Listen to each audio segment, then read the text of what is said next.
Which of the villagers aided them? I don't know. How far would an empire go to turn death into a message of terror? Ancient Persia engineered Scaphism, a punishment that stands out even in the long history of cruelty. Victims were confined between wooden boats or inside hollowed logs, force-fed until their bodies rebelled, and left exposed to insects and the elements.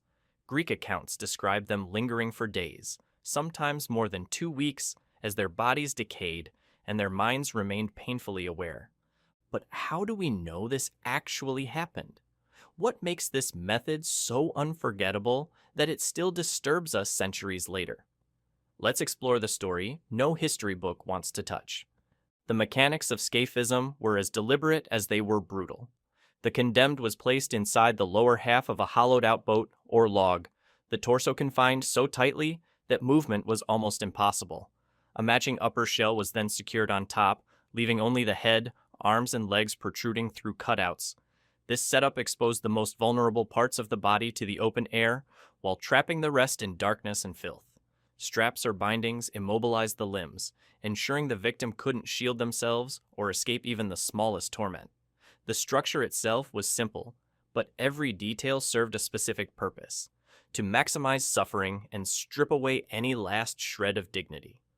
Once the victim was trapped, the next phase began. Executioners force-fed them a mixture of milk and honey, not to sustain, but to trigger gut distress and uncontrollable waste within the enclosure. The same sticky mixture was smeared across the exposed skin, creating an irresistible lure for insects. Under the relentless sun, the body would sweat and blister, while flies, ants, and wasps descended in swarms. The victim's own bodily waste pooled inside the wooden shell, seeping into wounds, attracting more vermin and accelerating the process of decay. As days passed, the body became a living feast for maggots and parasites, each hour compounding the misery. This punishment was never intended to end quickly. The suffering could stretch on for days, sometimes even weeks, as the victim's body slowly succumbed to dehydration, infection, and exposure. Nights brought shivering cold, muscle cramps, and a different set of biting insects. Some accounts describe victims placed near stagnant water, where mosquitoes and leeches added to the torment. Throughout, the mind remained aware, forced to endure every moment as the body broke down. The purpose behind Scaphism was as much psychological as physical. In the vast Persian Empire, where control depended on both force and fear, such a spectacle sent a powerful message. This was not a private execution. The suffering was meant to be seen, heard, and remembered. Each element, the cries of the condemned, the relentless buzz of insects, the overwhelming stench, combined to make the punishment impossible to ignore. For those who witnessed it, or even just heard the stories, the lesson was clear. Defiance would be met with a fate worse than death. The very name Scaphism comes from the Greek word scaphi, meaning boat or hollowed-out vessel. While Greek writers like Plutarch described the practice in detail, no Persian records survive to confirm the exact method or its frequency. Some historians debate whether Greek sources exaggerated the horror for dramatic effect or political reasons. The lack of Persian documentation leaves the full truth uncertain, but the persistence of the story speaks to its impact on those who encountered it. Scaphism was more than just a way to kill. It was a form of theater designed to transform a traitor's death into a cautionary tale. The slow, public nature of the punishment ensured that both victim and audience would never forget what was at stake. Every detail, from the construction of the boats to the choice of location, was part of a larger strategy to enforce obedience through terror. The legacy of Scaphism endures not just because of its cruelty, but because it reveals how power can be wielded through fear and spectacle. The story of the boats is inseparable from the stories of those condemned to them, individuals whose suffering became a tool for the empire. One case, above all, would come to define the punishment in the historical imagination, linking a single name forever to the horrors of Scaphism. Mithridates, a Persian soldier whose name would echo through history, found himself at the center of a lesson in power and punishment. In the aftermath of a chaotic battle in 401 BC, he stood before his peers and claimed responsibility for the death of Prince Cyrus the Younger, a move that would prove catastrophic. Cyrus had been leading a rebellion against his brother, King Artaxerxes II, and Mithridates' boast was not just about killing a prince, but about inserting himself into the royal narrative. So the empire didn't just kill Mithridates, they turned him into a cautionary legend.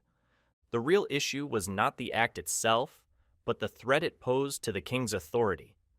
Artaxerxes had already declared himself as the one who ended his brother's life, using the moment to reinforce his image as the ultimate arbiter of fate within the empire. For a ruler, controlling the story was as important as winning the battle. Mithridates' claim undermined this carefully crafted image and, in the eyes of the court, challenged the very foundation of royal power. The response was immediate and deliberate. Mithridates would face Scaphism, a punishment chosen as much for its spectacle as its cruelty. His sentencing was public, designed to make an example out of him. The slow, ritualized preparations ensured that word of his fate would spread, amplifying the sense of dread. Mithridates was placed between two wooden boats, his body stretched and bound, his arms, legs, and head protruding through openings. He was force-fed a mixture of milk and honey, his skin coated with the same, turning his body into bait for insects. The spectacle was meant for everyone to witness, not just the suffering, but the consequences of challenging the king's narrative. The most detailed account of Mithridates' ordeal comes from the Greek historian Plutarch, who described the punishment in graphic detail. According to Plutarch, Mithridates survived for up to 17 days, his agony stretched out as insects and vermin feasted on his flesh. The milk and honey mixture, meant to sustain him just enough, also fueled the decay, attracting swarms of flies and maggots. As days passed, his body endured relentless assaults, dehydration, infection, and the torment of open wounds. The process was engineered to prolong suffering, keeping Mithridates alive while his body slowly failed. However, the reliability of Plutarch's account has long been debated. No Persian records confirm the details of Mithridates' punishment, and Greek writers often portrayed their Persian rivals as especially cruel. Some historians suggest that Plutarch may have exaggerated the duration and horror of the event for dramatic effect, turning Mithridates' suffering into a symbol of Persian brutality. The precise length of his ordeal, 17 days, remains uncertain, and the story's survival may owe as much to its shock value as to its accuracy. Still, the core of the account aligns with what is known about Scaphism, a punishment designed to be slow, public, and unforgettable. Mithridates' fate illustrates how punishment could be used as a tool of political messaging. His death was not simply about silencing a boastful soldier, but about reinforcing the hierarchy and reminding everyone of the price of overstepping. The public nature of Scaphism ensured that his suffering became a warning, a vivid demonstration of how the empire maintained control through fear and spectacle. Generals and subjects alike would remember the lesson. The king's narrative was not to be challenged. The story of Mithridates endures because it reveals the mechanics of power in the ancient world. His execution was calculated not just to inflict pain, but to make that pain meaningful, to turn a single act of arrogance into a lasting deterrent. The details, whether exaggerated or not, serve to highlight the psychological as well as physical dimensions of Scaphism. It was a punishment that reached beyond the individual, shaping the behavior of all who heard about it. What exactly did Mithridates experience inside those boats? The answer lies in the effects of Scaphism itself, a method that weaponized the body's own endurance, turning survival into its own kind of torment. To understand the true horror of Scaphism, it helps to look closely at what actually happens to the human body during this ordeal. This wasn't just about causing pain. It was about transforming the body's own survival mechanisms into instruments of suffering and making every stage of decline visible and undeniable. The first stage began as soon as the victim was confined. Dehydration set in quickly. Exposed to the sun, the body lost moisture through sweat, leaving lips cracked, the tongue swollen, and the throat burning with dryness. With no access to clean water, every hour increased the torment. Sunlight blistered the skin, making each exposed area raw and sensitive. At night, temperatures dropped, muscles cramped, and the body struggled to stay warm, compounding the misery. These cycles of heat and cold made basic sensations, like breathing or shifting against the wood, painful. Next, the force-feeding of milk and honey triggered a cascade of internal breakdowns. What sounded like nourishment was actually a calculated attack on the digestive system. The victim's gut, overwhelmed by the sugary mixture, responded with relentless diarrhea. Trapped inside the wooden enclosure, there was no escape from the waste, which pooled and soaked into the skin. This filth became a breeding ground for bacteria, infecting any cuts or abrasions and accelerating decay. Bacteria from waste and wounds would trigger sepsis, turning the body against itself. Insects became the next tormentors. The honey smeared on exposed skin attracted swarms of flies, ants, and other vermin. Flies laid eggs that hatched into maggots, which burrowed into the flesh. Ants and wasps added their bites and stings, causing swelling and infection. The victim's limited ability to move only made things worse. Each twitch disturbed the insects, making them more aggressive. Over time, maggots didn't just stay on the surface.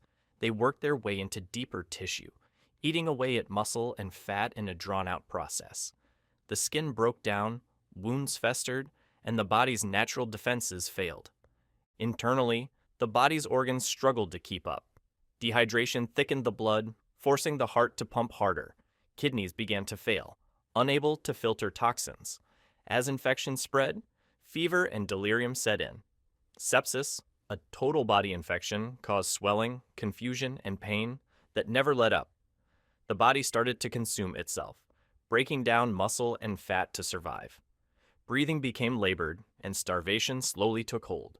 The victim remained acutely aware through much of this, conscious of each stage of decline. How does your mind survive when the body decays around you? The psychological suffering was as intense as the physical pain. Immobilized and unable to protect themselves, victims were forced to witness their own decline in real time. Insects crawling and burrowing into flesh, the stench of rot, the constant heat and cold. These became inescapable realities. There was no relief, no hope for escape, and no way to shield the senses from the ongoing agony. Time itself became a weapon, stretching each moment into something unbearable. Unlike other forms of execution, where death might come quickly from fire, asphyxiation, or a single fatal blow, Scaphism worked by prolonging the process. It blurred the line between torture and execution, keeping the victim alive but ensuring that every function of the body contributed to the suffering. Respiration, digestion, even the immune system, all were twisted into sources of pain. The method's cruelty lay not just in the pain itself, but in the way it forced the victim to remain conscious and aware as their body failed. By the end, Scaphism left nothing intact. Body, mind, and dignity were all stripped away. The victim's ordeal became a spectacle, a warning meant to linger in the memory of anyone who heard about it. The slow, deliberate nature of the punishment set it apart, but it was not the only method in history designed to terrify and control through suffering. Other cultures found their own ways to turn pain into a public message, each with its own signature of cruelty. Across history, extreme punishments have appeared in many forms, each shaped by its own culture but united by the same intention: to control through fear. The methods themselves varied, but the underlying message was always clear. Whether in ancient Persia, Rome, Assyria, or Japan, rulers used suffering as a tool to assert dominance and remind everyone of the consequences of disobedience. The Roman Empire's use of crucifixion stands as one of the most recognizable examples. Although the Romans did not invent crucifixion, they perfected it as a public warning. Victims endured beatings, public stripping, and the agony of being nailed or tied to wooden crosses. Death came slowly, sometimes over days, by exhaustion, dehydration, and suffocation. These executions were staged in highly visible places, forcing passersby to witness the slow destruction of a human being. The purpose was not just to kill, but to strip away dignity, turning the condemned into a symbol of what awaited anyone who challenged authority. Assyria's reputation for cruelty was built on punishments like flaying. In this method, the victim's skin was removed, often while they were still alive, exposing raw flesh to the air. The act was performed in public, making the suffering visible and unforgettable. The threat of such a fate worked as a powerful deterrent. For the Assyrian state, flaying was not just about pain, it was about demonstrating total control over life and death, leaving opponents and subjects alike in no doubt about the consequences of rebellion. In medieval Japan, certain punishments relied on the slow, degrading work of insects and the environment. Criminals and traitors might be tied to stakes in swamps or confined in bamboo cages, left exposed to biting insects, scavenging animals, and the elements. Over time, mosquitoes, maggots, and other creatures would attack the body, causing wounds to fester and the victim to weaken. The process was gradual, drawing out suffering and humiliation. Death was not the immediate goal. Instead, the condemned became an object lesson in what it meant to violate the social order. From Persia to Rome to medieval Japan, these spectacles shared one goal: to terrify entire populations. The methods differed, but the focus on public suffering and humiliation stayed the same. Rulers understood that the sight, or even the rumor, of such punishments could keep people in line more effectively than any law alone. The condemned were not just executed, they were displayed, their pain transformed into a message that resonated far beyond their own fate. Some punishments became legendary, even if their reality is debated. Legends describe the blood eagle, a supposed Viking ritual in which the victim's ribs and lungs were pulled from the back to create a gruesome display. Modern scholarship questions whether this ever truly happened or if it was a poetic exaggeration. Still, the story persists, showing how the idea of extreme suffering can be just as powerful as the act itself. The threat, whether real or imagined, shapes behavior and reinforces the authority of those in power. The psychological impact of these punishments was as important as the physical pain. Leaders staged executions in places where crowds would gather, ensuring that the fear spread as widely as possible. The condemned lost not just their lives, but their sense of self, their dignity, and their place in society. The body became a prop in a larger performance, a warning made flesh. These acts were carefully chosen for their ability to haunt the memory and imagination of those who witnessed or heard about them. What set each culture's approach apart was how the spectacle fit into its broader system of control. In Rome and Assyria, public punishment reinforced the reach of vast empires, reminding subjects of the cost of resistance. In Japan, humiliation and degradation were intertwined with ideas of honor and shame. In Persia, punishments like Scaphism underscored the absolute power of the king, whose authority was seen as divinely sanctioned. Each method reflected not just the desire to punish, but the need to maintain a particular social order. Despite the differences in method and setting, the pattern is unmistakable. Extreme punishments have always served a dual purpose. They inflict suffering on the individual and project a warning to the many. The body of the condemned becomes a tool for those in power, a way to make abstract rules and threats feel immediate and real. Over time, these spectacles of suffering have shifted in form, but the logic behind them remains. Understanding these punishments means confronting uncomfortable questions about human nature and the structures societies build to enforce obedience.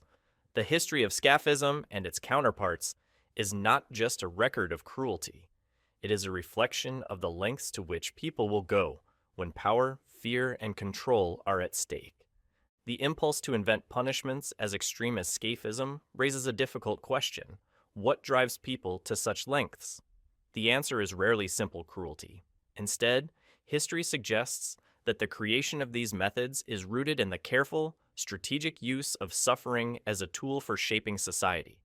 When rulers devised punishments that were as public as they were painful, they weren't just acting out personal vengeance. They were building systems where fear did much of the work for them. In the Persian Empire, Scaphism was more than an act of violence. It was a calculated demonstration of what happened to those who threatened the established order. The empire's size and diversity made unity fragile, and the slow, visible destruction of a traitor served to remind everyone of the cost of disobedience. The message was clear. Loyalty bought safety, but rebellion led to a fate that erased not just the body, but the person's very place in society.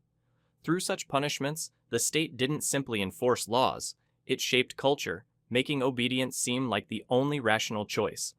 But the logic behind cruelty extends beyond the need for order. Across different eras, extreme punishments have often been justified by appeals to morality, religion, or communal values. In medieval Europe, pain itself was sometimes seen as a path to redemption. Some believed that suffering could purify the soul, and this belief gave torture a kind of moral legitimacy. The Spanish Inquisition, for example, treated pain as a tool for rooting out heresy, viewing the agony it inflicted as a necessary means to cleanse communities of perceived threats. Torture wasn't seen as senseless brutality, but as a duty, something that protected society by enforcing conformity and punishing deviation. Language has always played a powerful role in how societies rationalize cruelty. By describing torture as necessary questioning or enhanced interrogation, those in power can distance themselves from the reality of their actions. This kind of linguistic shift doesn't erase the pain, it simply makes it easier to accept, both for those who order the punishment and those who witness it. Over time, the violence becomes normalized, woven into the fabric of law and order, and the suffering of individuals is reframed as a sacrifice for the greater good. The psychological impact of these punishments is as significant as the physical. Methods like mock executions, where victims are convinced they are about to die, only to be spared at the last moment, leave wounds that are invisible but lasting. Amnesty International notes that survivors often experience flashbacks and a lingering sense of dread, as if death has already claimed them. In this way, cruelty can outlast the event itself, haunting the memory and shaping behavior long after the punishment is over. Societies have always used spectacle to reinforce authority. Public executions, mutilations, and displays of suffering were staged not just to end a life, but to create a shared experience of fear. In medieval Japan, leaving prisoners exposed to insects in swamps made nature itself an accomplice in the process of humiliation and destruction. The goal was not simply to punish, but to erase the condemned's identity and turn their suffering into a warning for everyone else. The spectacle made the lesson impossible to ignore. This strategy of control through fear is not a thing of the past. Even today, governments use public punishment and the threat of violence to maintain order. Televised crackdowns serve as modern spectacles of control, proof that pain still speaks louder than laws. The tools may have changed, but the logic remains. When people witness the consequences of dissent, they learn to regulate themselves. The threat becomes internalized, shaping choices and reinforcing the boundaries of acceptable behavior. What makes these methods especially persistent is their adaptability.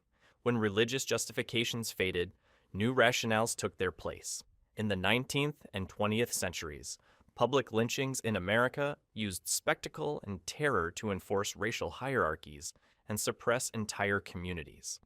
Today, debates about capital punishment and state violence echo the same questions. Where is the line between justice and cruelty, between deterrence and dehumanization? Scaphism stands out for its brutality, but it is only one example in a long tradition of punishments designed to do more than end a life.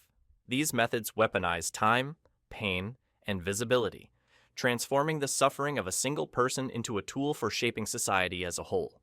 The details may change, but the underlying psychology remains. Cruelty is invented, justified, and sustained not just to punish, but to project power, enforce conformity, and keep the machinery of authority running smoothly. Understanding why humans invent such cruelty requires facing the uncomfortable reality that these acts are rarely accidents. They are deliberate, calculated, and often seen as necessary by those who wield them. The real question may not be why such punishments were invented, but what they reveal about the anxieties and priorities of the societies that use them. And as history shows, the impulse to control through fear is never far from the surface. From the banks of ancient Persia to our own news feeds, the lessons of Scaphism endure. This punishment was more than an act of violence. It was a calculated message, turning the condemned into a warning that resonated far beyond their death. Scaphism shows how power weaponizes time, biology, and fear, and that such psychological control echoes in modern governance. If this glimpse into history surprised you, share your thoughts below and subscribe for more hidden chapters of human cruelty. The story of Scaphism reminds us that the most chilling tools of authority are not just relics, they are warnings that still shape the world we live in.